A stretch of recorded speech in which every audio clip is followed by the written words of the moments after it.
तू 2 टके की गंदे नाले की पैदाइश हमारे भाई को देशद्रोही कहेगी? तेरी इतनी मजाल? तुम लोग अपने आप को कुछ ज्यादा ही पैसे वाले समझते हो, मगर याद रखना मैं इस बेइज्जती का बदला तुम लोगों से जरूर लूंगी।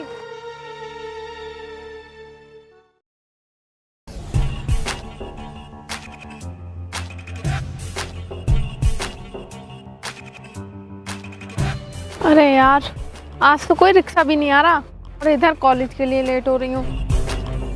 यार वो मैथ वाला गंजा कुछ मेरा ज्यादा ही दिमाग खराब कर रहा है, उसका इलाज करना ही पड़ेगा। हाँ यार, तू सही कह रहा है। वो गंजा सर कुछ ज्यादा ही परेशान करता है, उसका इलाज करना चाहिए।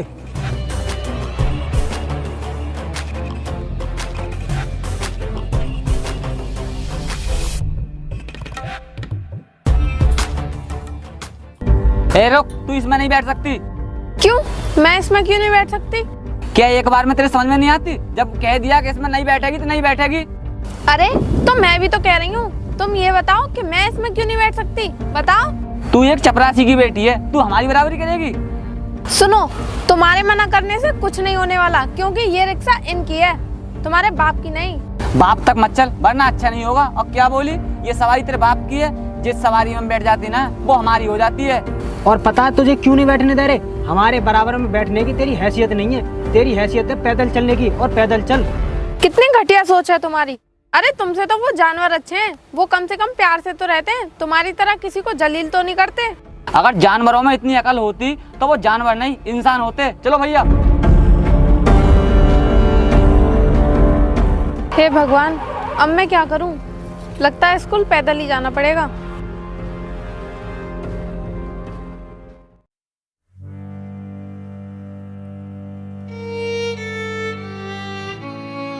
बेटी, तू इतनी जल्दी घर कैसे आ गई? तू तो सुबह स्कूल गई थी। कुछ नहीं पिताजी, ऐसे ही आ गई। लेकिन बेटी, तू ऐसे क्यों आ गई? और हाँ, तू इतनी उदास क्यों है? पिताजी, आज फिर उन दोनों ने मुझे रिक्शे में नहीं बैठने दिया, इसीलिए मैं स्कूल पैदल गई थी, और स्कूल गई तो स्कूल का गेट बंद हो गया था, इसीलिए मैं घर वापस आ गई। बेटी, तू चिंता मत कर, मैं उनके घर जाकर उनकी शिकायत करूँगा और प्रिंसिपल साहब से भी शिकायत करूँगा कि मेरी बेटी को ये लोग क्यों परेशान करते हैं। बस बेटी, तू ये बता, तेरी तो कोई गलती नहीं है? पिताजी, मेरी तो कोई गलती नहीं है, मैंने तो सिर्फ बैठने के लिए ही रिक्शा रुकवाया था, लेकिन उन दोनों ने तो मुझे बैठने ही नहीं दिया। और पता है क्या कह रहे थे? क्या कह रहे थे वो? वो कह रहे थे कि तेरा बाप चपरासी है, तेरी हैसियत नहीं है हमारे बराबर में बैठने की, इसीलिए उन्होंने मुझे बैठने ही नहीं दिया। बेटी, तू अंदर जा, मैं शिकायत करने उनके घर कल जाऊँगा, ठीक है?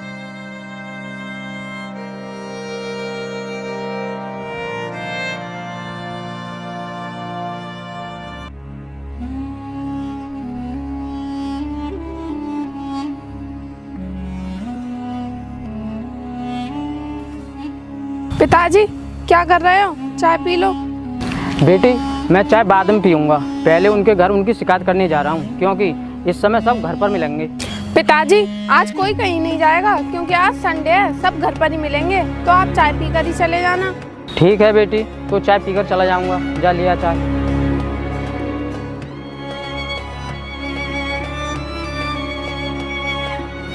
लीजिए पिताजी चाय। ला बेटी।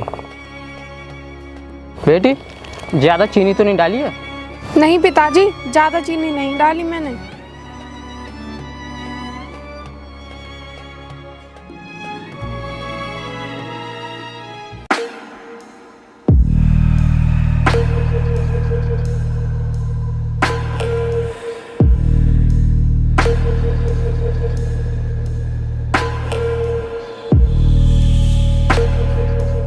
नमस्ते साहब। अरे तुम यहाँ कैसे? कुछ काम था क्या? नहीं साहब, काम तो कुछ नहीं था, मैं तो बस ये कहने आया था आपसे कि आप अपने भाइयों को ज़रा समझाकर स्कूल भेजा करो, नहीं तो वो बिगड़ जाएंगे। वो मेरे भाई हैं, बिगड़े या संभले, इससे तुम पे क्या फर्क पड़ता है? तुम मुझे यहाँ क्यों बताने आए हो? देखिए साहब, जब बच्चे गलत काम करते हैं तो उनके माँ बाप से शिकायत की जाती है।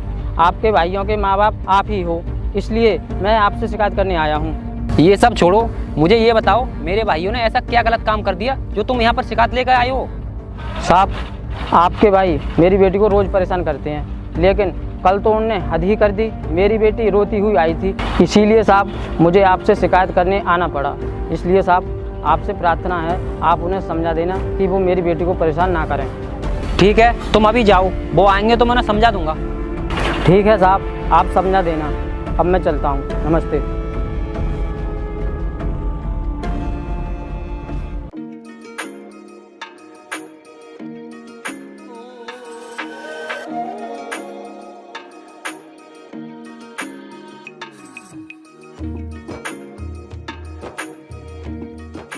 पिताजी आ गए आप बैठिए, मैं आपके लिए खाना लेकर आती हूँ। और हाँ पिताजी, उन दोनों के घर वाले आपको मिले या नहीं मिले? बेटी अब तू बेफिक्र होकर स्कूल जाना, तुझे कोई परेशान नहीं करेगा, क्योंकि मैं उनके घर अच्छे से शिकायत करके आया हूँ। ठीक है पिताजी, आप बैठिए, खाना खा लीजिए, मैं आपके लिए खाना लेकर आती हूँ।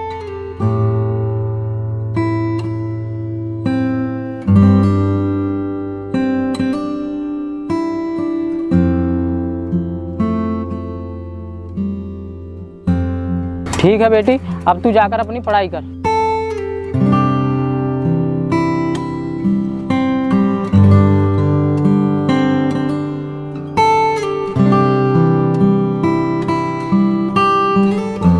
पिताजी मैं स्कूल जा रही हूँ, मैंने आपका टिफिन पैक करके रख दिया है, ध्यान से ले जाना। ठीक है बेटी, मैं ले जाऊंगा, तू जा स्कूल। पिताजी मैं तो जा रही हूँ, आप अपना टिफिन ध्यान से ले जाना, वरना उस दिन की तरह ही आपको भूखे पेट ड्यूटी करनी पड़ेगी। बेटी तू अपना ध्यान मुझ पर नहीं, अपनी पढ़ाई में लगा, क्योंकि तुझे बड़ा अफसर बनकर मेरा नाम रोशन करना है। पिताजी आप चिंता ना करें, मैं आपका सपना जरूर पूरा करूंगी, क्योंकि आपका सपना पूरा करना ही मेरा सपना है। बेटी मुझे तुझ पर पूरा भरोसा है कि तू एक दिन बड़ा अफसर जरूर बनेगी और मेरा सपना पूरा करेगी। ठीक है तो पिताजी अब मैं चलती हूँ, नहीं तो स्कूल के लिए लेट हो जाऊंगी। हाँ बेटी तू जा, थोड़ी देर बाद मैं भी ड्यूटी पर चला जाऊंगा।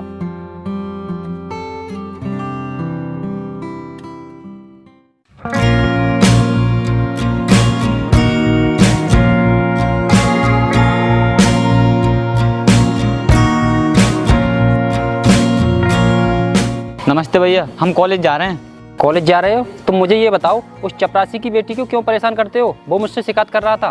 भैया हम तो किसी को परेशान नहीं करते, वो ऐसे ही शिकायत कर रहे होंगे। देखो किसी को परेशान करना अच्छी बात नहीं होती, जाओ अब।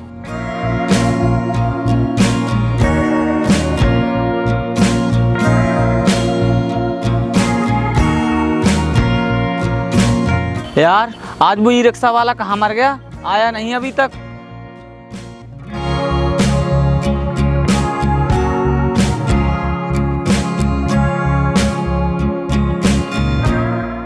ई रिक्शा वाला तो नहीं आया, ये चपरासी जरूर आ गया जिसने हमारी भैया से शिकायत की थी।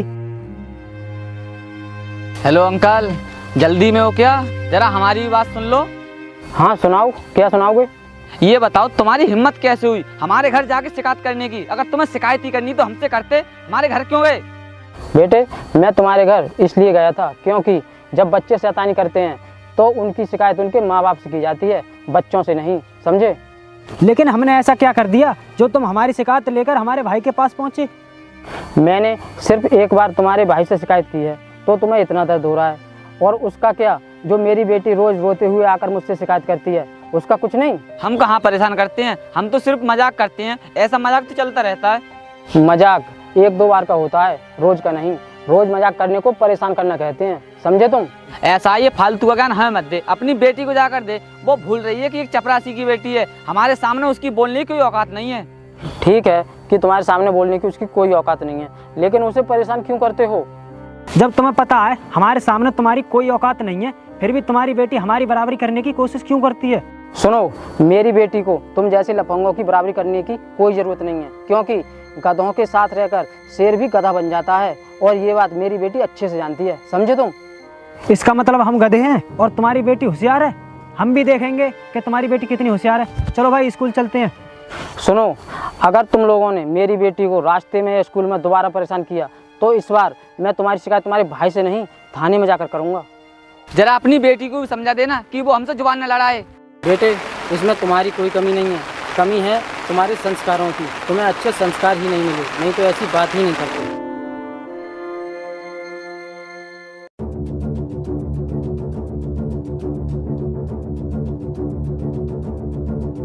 ए चपरासी की लड़की, रुक जरा, हम भी आ रहे हैं। तुम लोगों को बात करने की तमीज तो है नहीं, क्योंकि अगर होती तो तुम मेरे पिताजी को चपरासी कहकर नहीं चिल्लाते। जब तेरा बाप चपरासी का काम करता है तो उसे चपरासी नहीं कहेंगे तो क्या कहेंगे? ऐसा है, तुम लोग मेरे सामने ज्यादा बोलने की कोशिश मत करो, वरना अच्छा नहीं होगा। क्यों, तू क्या हमारे लिए कोई डीएम है? मैं डीएम तो नहीं हूँ, लेकिन तुम लोग मेरे पिताजी के काम का मजाक क्यों बनाते हो? हम मजाक कहाँ उड़ा रहे हैं, हम तो सच कह रहे हैं। जब तेरा बाप चपरासी का काम करता है उसे चपरासी नहीं कहेंगे तो क्या कहेंगे? चलो मान लिया कि मेरे पिताजी चपरासी की नौकरी करते हैं, इसीलिए उन्हें चपरासी कहा जाता है। लेकिन तुम्हारे भाई, वो तो सारे गैर कानूनी काम करते हैं, तो उन्हें क्या कहा जाएगा? एक देशद्रोही। तू 2 टके की गंदे नाले की पैदाइश हमारे भाई को देशद्रोही कहेगी? तेरी इतनी मजाल? तुम लोग अपने आप को कुछ ज्यादा ही पैसे वाले समझते हो, मगर याद रखना, मैं इस बेइज्जती का बदला तुम लोगों से जरूर लूंगी। तू हमारा क्या करेगी? जा बुला लिया अपने चपरासी बाप को, देखते हैं वो हमारा क्या करेगा। चल भाई।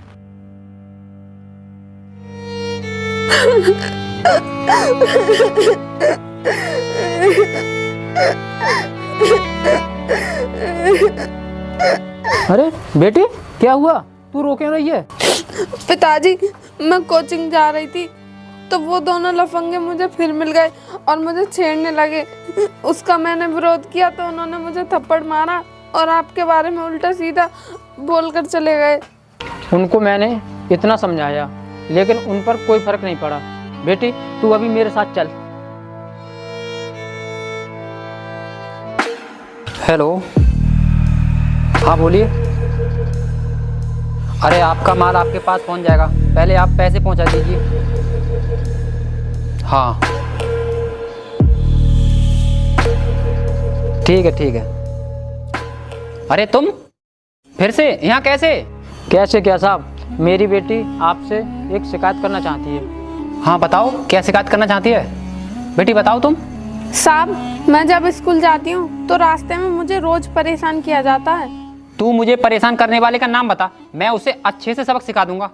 साहब, वो मुझे छेड़ने वाले कोई और नहीं बल्कि आपके दोनों भाई रोहित और मोहित हैं। क्या बकवास कर रही है लड़की? मेरे भाई तुझे भला क्या छेड़ेंगे? फालतू में मेरे भाइयों पर इल्जाम लगा रही है। तू जानती नहीं है मैं कौन हूँ? साहब, मैं सच कह रही हूँ, मुझे आपके भाई ही रोज परेशान करते हैं और मेरी रोज मजाक बनाते हैं, वो भी स्कूल में सबके सामने। अगर आपको यकीन ना हो तो आप स्कूल में जाके किसी से भी पूछ सकते हो, और तब भी आपको यकीन ना आए तो बुलाइए अपने दोनों भाइयों को और पूछिए उनसे। ठीक है, मैं अभी बुलाता हूँ उन्हें। अगर तेरी बात झूठ लिख रही तो तू जानती है तेरे साथ क्या होगा। साहब, आप ऐसा क्यों कह रहे हो कि मेरी बेटी झूठ बोल रही है? अगर ये झूठ बोल रही है तो अभी आप अपने भाइयों को बुलाइए और उनसे पूछ लीजिए। ठीक है, तो मैं अभी बुलाता हूँ उन्हें। हेलो मोहित, कहाँ पर हो तुम दोनों? सीधे अभी घर आओ, कुछ जरूरी काम है। हाँ अभी। ठीक है साहब, अगर आप उस दिन अपने भाइयों को समझा देते जिस दिन मैं शिकायत करने आया था, तो आज आपको उनकी शिकायत सुननी नहीं पड़ती। तुम क्या समझते हो, मैं उनसे कहता हूँ कि तुम्हारी बेटी को परेशान करे जाकर? पता नहीं क्या समझते हो। और वैसे भी ये ऐसी छोटी मोटी बातें तो बच्चों के बीच होती ही रहती हैं। साहब, एक लड़की के साथ बदतमीजी करना और मारपीट करना आपको छोटी मोटी बात लगती है? ज़रा सोचिए, अगर मेरी बेटी की जगह आपकी बहन या बेटी होती तो आप क्या करते? हाँ भाई, बताइए क्या काम है जो हमसे जल्दी आने के लिए बोल रहे थे? और ये दोनों बाप बेटी यहाँ क्या करने आए हैं? ये बाप बेटी तुम्हारी यहाँ पर शिकायत करने आए हैं, और ये लड़की कह रही है कि तुम दोनों भाई मुझे परेशान करते हो। क्या ये बात सच है? भैया, ये लड़की झूठ बोल रही है। हम स्कूल में पढ़ने के लिए जाते हैं, इसे परेशान करने नहीं। लड़की तो ये कह रही है कि थोड़ी देर पहले तुमने इसके साथ बदतमीजी और मारपीट की है। भैया, आपने फोन किया था, उस टाइम हम कोचिंग सेंटर थे, फिर इसके साथ बदतमीजी और मारपीट किसने कर दी? हाँ भैया, हम तो वहाँ पर थे ही नहीं। तुम दोनों वहाँ पर थे और तुम्ही ने मेरे साथ बदतमीजी और मारपीट की, फिर अपने भाई के सामने झूठ क्यों बोल रहे हो? तू कितना भी झूठ बोल, लेकिन हमारे भैया हमें अच्छे से जानते हैं कि हम उनके सामने झूठ बोल ही नहीं सकते। क्या कह रहे हो तुम? मेरी बेटी झूठ बोल रही है? अरे झूठ तो तुम बोल रहे हो, तुम जरा शर्म करो। बस बस, बहुत हुआ, अब मैं सारी बात जान चुका हूँ। तुम दोनों झूठ बोल रहे हो। अब ये बताओ तुम्हारे साथ क्या किया जाए? साहब, ये तो आप भी जानते हो कि कोई भी बाप अपनी बेटी के बारे में कुछ भी गलत सुनना पसंद नहीं करता, तो आप ही बताइए मैं कैसे पसंद कर सकता हूँ? देखो, मैं अपने भाइयों को अच्छे से जानता हूँ, ये हमेशा मुझसे सच ही बोलते हैं। साहब, सच तो ये है कि आप अपने भाइयों के प्यार में इस कदर अंधे हो गए हो कि आपको सच दिखाई नहीं दे रहा। ए चपरासी, जरा तमीज से बात कर, हमारे भाई को अंधा कह रहा है तू। सुनो, तुम दोनों बाप बेटी यहाँ से इज्जत से चले जाओ, इसी में तुम्हारी भलाई है, समझे? निकलो, चलो।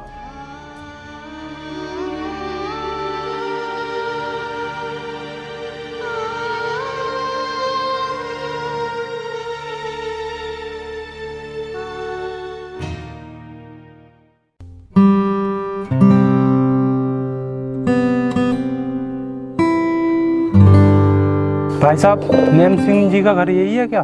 हाँ यही है, बताइए क्या काम है? वो मेरे बड़े भैया हैं। उनके लिए नोटिस आया है।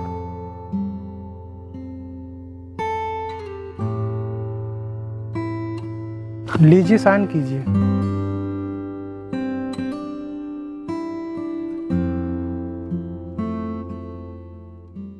जिले में सरकार ने 120 घरों पर चलवाया बिल्डोजर।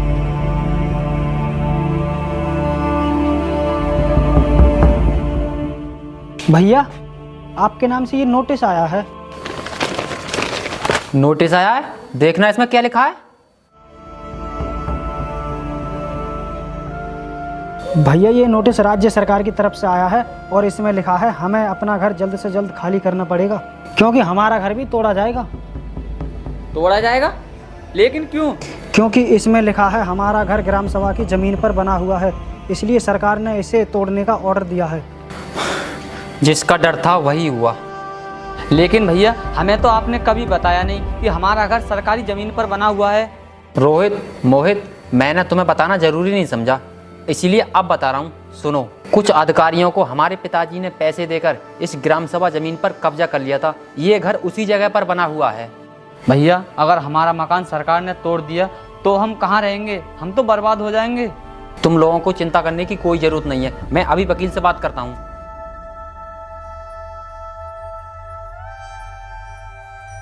हेलो वकील साहब।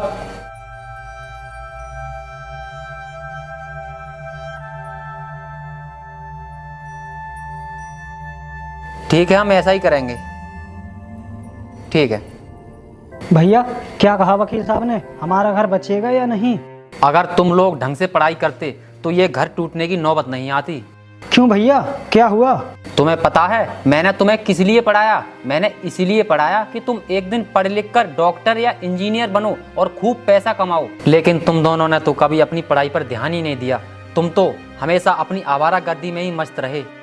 भैया, ऐसा वकील साहब ने क्या कह दिया जो हमारी पढ़ाई को लेकर हमें डांट रहे हैं?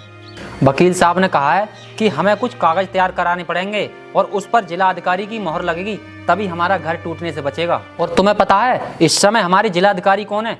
उस चपरासी की बेटी है, इसीलिए मैं तुम्हें डांट रहा था।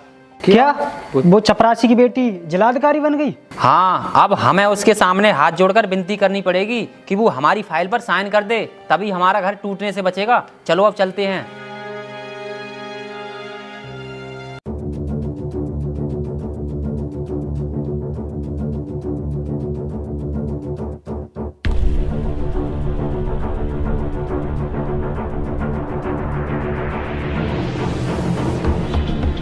अरे, आप लोग यहाँ कैसे?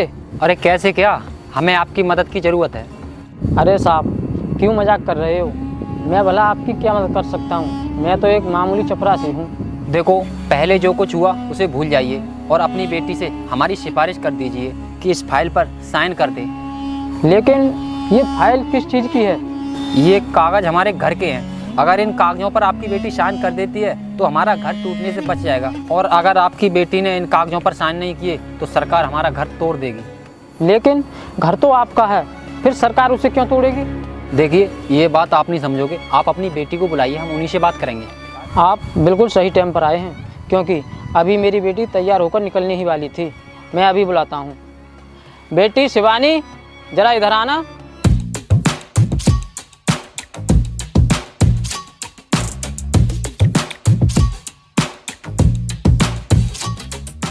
और मिस्टर राणा, कैसे आना हुआ? बेटी, ये लोग इस फाइल पर साइन कराने आए हैं, क्योंकि सरकार इन बेचारों का मकान तोड़ रही है। अगर तुम साइन कर दोगी तो इनका मकान नहीं टूटेगा। पिताजी, आपको ये लोग बेचारे लग रहे हैं? आप शायद भूल गए हो इन्होंने मेरी और आपकी कितनी बेइज्जती की थी। देखिए, पहली बातें भूल जाइए, इसके लिए हम माफ़ी चाहते हैं। आप कृपया करके हमारी इस फाइल पर साइन कर दीजिए, इससे हमारा घर टूटने से बच जाएगा। देखिए, मैं सरकार के मामले में कोई दखलंदाजी नहीं कर सकती, लेकिन आपकी जानकारी के लिए बता दूं, जो आपका घर टूट रहा है ना, इसको तोड़ने के ऑर्डर्स मैंने ही दिए थे। बेटी, माना कि ये बहुत बुरे आदमी हैं, लेकिन इनके घर तोड़ने का ऑर्डर तुम्हें नहीं देना चाहिए था, क्योंकि किसी का घर तोड़ना बहुत बड़ा पाप होता है। पिताजी, आप कुछ नहीं जानते। इनका घर सरकारी जमीन पर बना हुआ है, उसे टूटने से कोई नहीं रोक सकता। मैडम, अगर आप इस फाइल पर साइन कर देंगी तो हमारा घर बच सकता है। हम उसके लिए आपको मुंह मांगी कीमत देंगे, ताकि आपको इस खटारा घर में नहीं रहना पड़े। तेरी इतनी हिम्मत, तू मुझे रिश्वत देगा और मेरे घर को खटारा बताएगा? और सुनो, मैं जिला अधिकारी ऐसे ही नहीं बनी हूँ, बल्कि इसलिए बनी हूँ कि मैं जनता की सेवा कर सकूं और तुम जैसे लोगों से छुटकारा दिला सकूं। ऐसा है, अपनी औकात मत भूल तू। अब तू जिला अधिकारी बन गई तो अपनी औकात भूल गई। चुपचाप इस फाइल पर साइन कर दे, समझी? तेरी इतनी हिम्मत, तू मेरे घर में खड़ा होकर मुझे ही धमकी देगा? तूने मेरे भाई पर हाथ उठाया? निकलो यहाँ से।